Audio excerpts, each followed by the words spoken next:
Assalamualaikum warahmatullahi wabarakatuh. Bapak Ibu guru, orang tua, dan masyarakat yang saya hormati, dalam perjalanan pendidikan, setiap anak memiliki hak yang sama untuk belajar, berkembang, dan meraih potensi terbaik mereka tanpa terkecuali. Pendidikan inklusif bukan hanya sebuah kebijakan, melainkan juga wujud nyata nilai-nilai kemanusiaan, keadilan sosial, dan ajaran agama. Pada kesempatan kali ini, kita akan membahas tentang bagaimana pendidikan inklusif dapat membawa manfaat besar bagi siswa, orang tua, guru, maupun masyarakat. Karena sebagai bagian dari pendidikan yang adil dan merata, pendidikan inklusif memberikan kesempatan yang sama bagi semua anak, termasuk anak dengan kebutuhan khusus, untuk berkembang secara optimal. Melalui video ini, mari kita pahami lebih dalam tentang pentingnya pendidikan inklusif. Oke, jadi kita masuk yang pertama, yaitu apa sih pendidikan inklusif?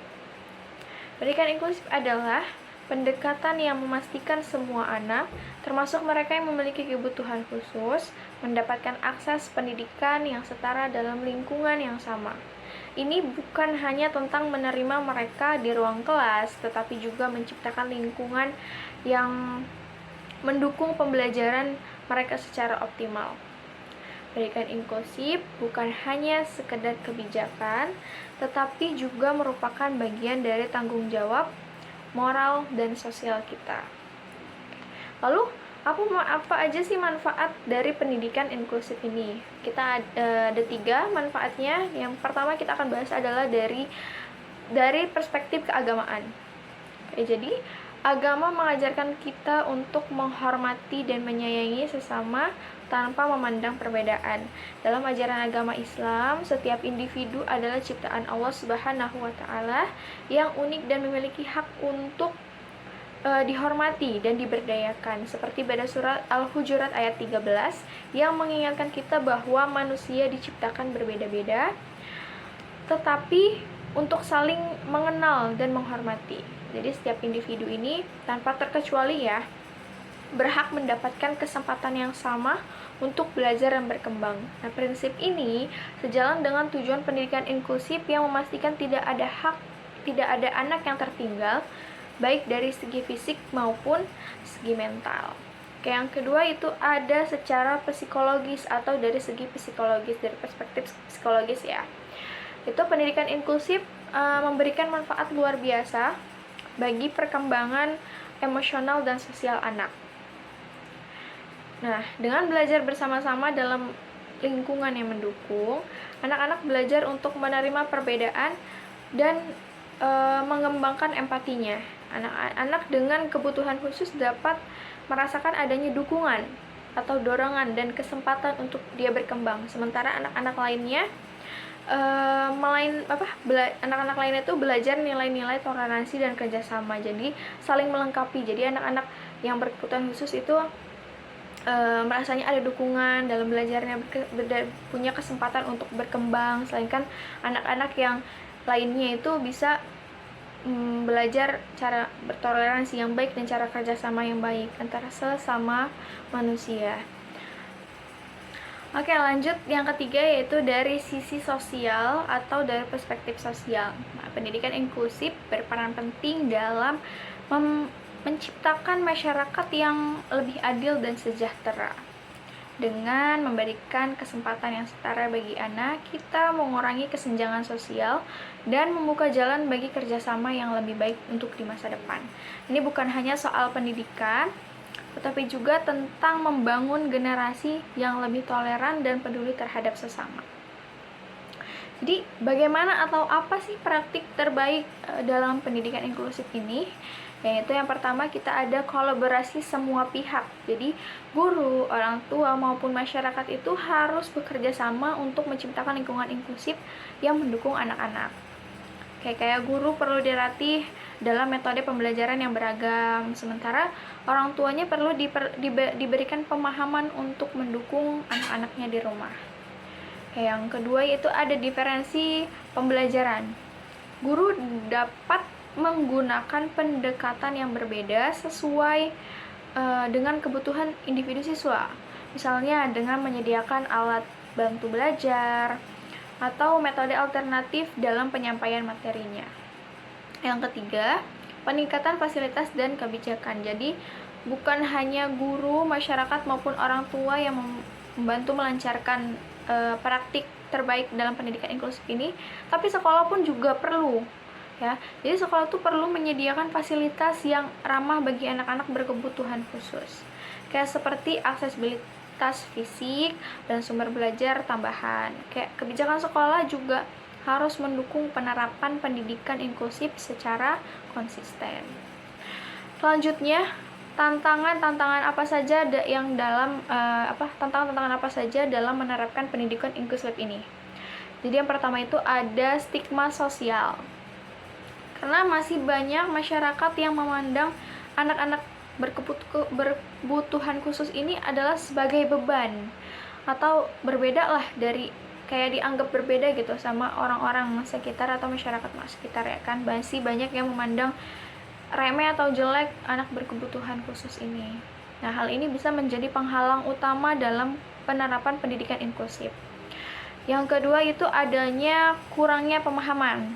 Nah, sebagian guru dan orang tua belum memahami konsep pendidikan inklusif sepenuhnya, ya, sehingga mereka kesulitan memberikan dukungan yang optimal. Bagaimana sih cara memberikan dukungan optimal kepada anak berkebutuhan khusus? Jadi sebagian dari orang tua maupun guru belum sepenuhnya memahami konsep pendidikan inklusif itu.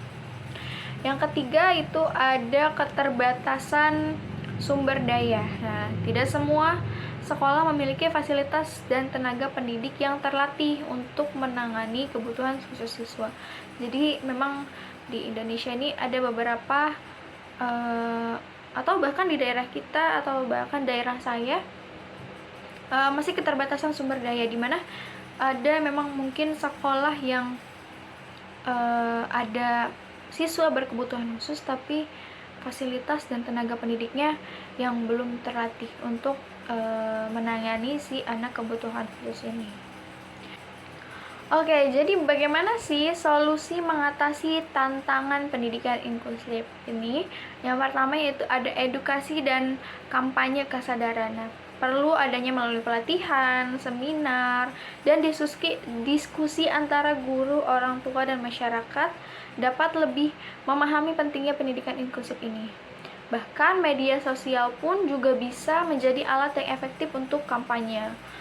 Kayak sekarang nih harus banyak pelatihan, seminar, dan diskusi antara guru, orang tua, dan masyarakat untuk tentang pendidikan inklusif ini. Jadi kayak biar semuanya merata.